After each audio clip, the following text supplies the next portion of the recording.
What is going on YouTube? It's Sank and we are back with another one. Alright guys, that kicks off a brand new week in these markets. Now if you're anything like me, you are pumped and ready to make some moves this week. That being said, in this action-packed drop, I want to run through a couple of plays with you guys in one of our winning lanes so that you are up to speed, you know the moves to make and how to position yourself accordingly.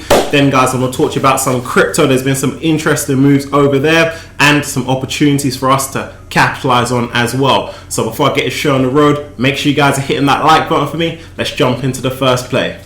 Now I want you guys to feast your eyes on this with me because these are the gaming and gambling plays in the portfolio. We've got Caesars Entertainment, Penn National Gaming and DraftKings. Now collectively across the board in the portfolio, these are some of the best movers on the day, continuing the successful run that they have been having over the last couple of weeks. Now before I go further, make sure you guys are tapping into the Discord by hitting that top link in the description, show up on the plays and the moves that we make, because our team has hit phenomenal returns across the board on all of these plays. Now the story is, back when we were in the shutdown, those that had the casinos, the race courses, the physical real estate, they were closed for business, making no money. Fast forward now to these times, their businesses are firing on all cylinders. This is because there was a lot of pent-up demand for people to get back into the casinos, to start spending, and that is exactly what is happening, and the market is starting to reward these plays. That's why you're starting to see these prices tick up. Now we were in the know about that. That's why we were picking up these plays when they were on the cheap a couple of weeks back.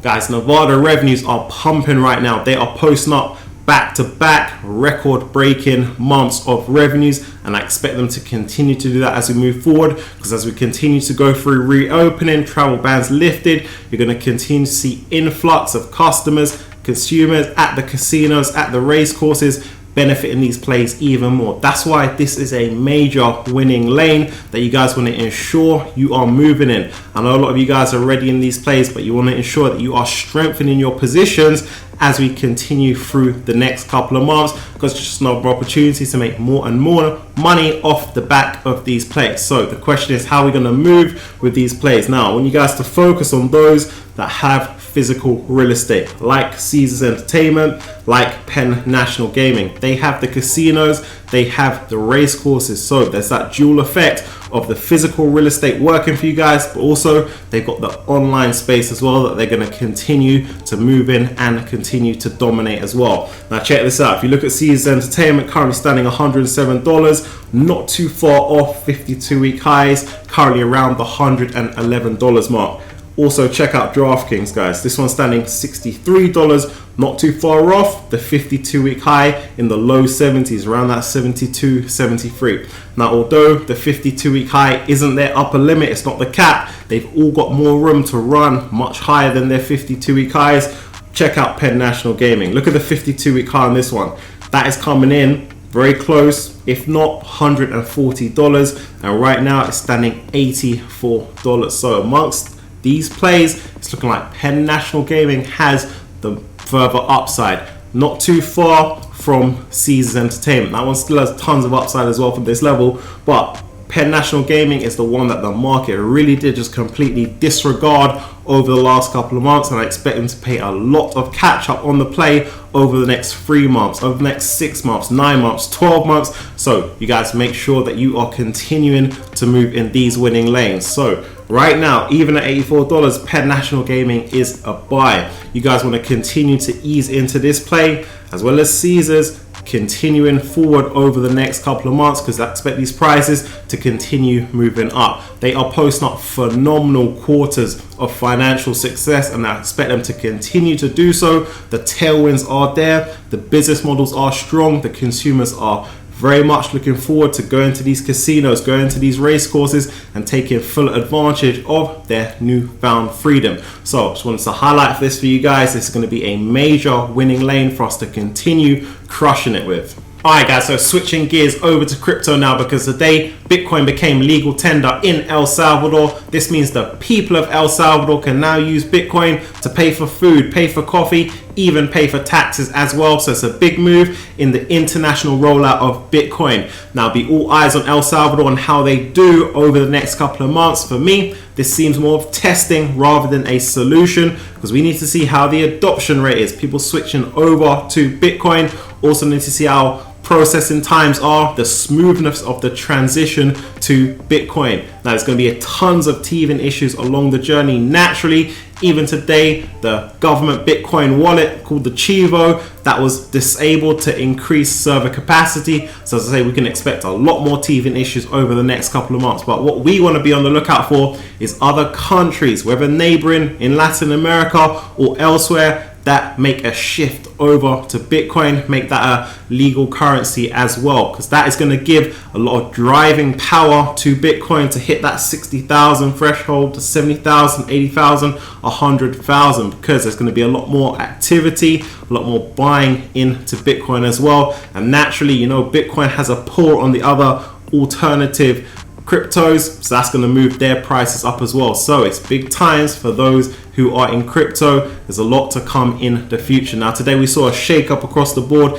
in the crypto market. That might caught a lot of you guys off guard, but you got to understand and appreciate how volatile crypto can be. That's why when crypto is moving up, you guys see I just took the foot off the gas. I didn't talk to you guys about crypto because I know that the market can turn around very, very quickly. But when it does, that is when we become interested. The idea is to buy low and sell high. You guys know how it goes. All right, so a lot of you guys would have seen crypto prices come down today, and the question is what to do now. Now, some of you guys might be wanting to go in heavy at these levels. Some of you guys might be wanting to go in light. Really and truly, crypto could go either way from here. We can go up because crypto's got a lot of interest, a lot of activity at the moment, a lot of buyers on the standby, ready to buy the dip. That could push the prices higher. But then equally, we know crypto has been on a run over the last couple of months. So you've got a lot of people who are going to be profit takers or who are a bit more worried about the volatility of crypto. So the best move that you guys can make with crypto in a situation like this, prices come down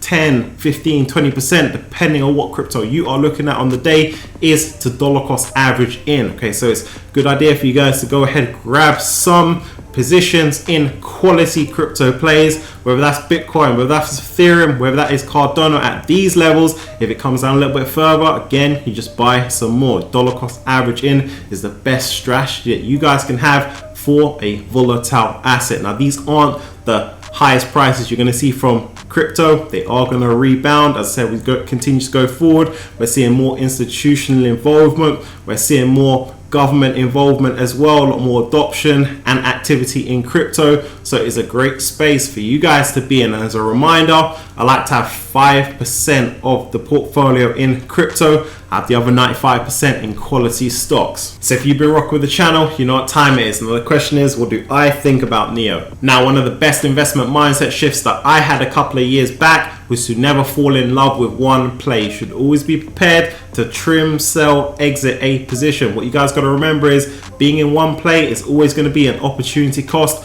to being in another play. Now, NEO is a strong long-term play as it stands, okay? As we continue to go forward, EV adoption is going to continue to grow, benefiting the strong players. And I say NEO, they've already, lined up their production unit. They've already got their brand. They're expanding. They're growing internationally, so that is helping the business. But there are short-term issues with the business. We know there's a semiconductor shortage right now that is impacting these delivery numbers, the production numbers for the company and various other EV companies out there in the market. So what that is going to do, as I told you guys months back, that's going to hold back the play this year. But on the flip side, you guys got to realize is there are players firing on all cylinders that don't have capacity constraint shortcomings in their business, and they've just got a clear runway, no competition, to continue going from strength to strength. So what I said to you guys as an option, what you could do was a couple of months back, trim out your NEO position. We'll go and replace that in another winning lane. So what I did was I trimmed down my NEO position, put a lot of that into the shipping plays. You guys have seen how our quality shipping plays have moved up. So whereas NEO has been stagnant, would have made me no money, I've made my dollars work as hard as possible for me in another area of the market. It's as simple as that. But as I say, as it stands, NEO still remains a good medium to long-term play. So that wraps up for this. Now, if you've got any questions for me, drop them down below and I get back to you. On your way out, make sure you guys light up that comment section for me if you're new, join the movement, and I'll catch you guys in the next one.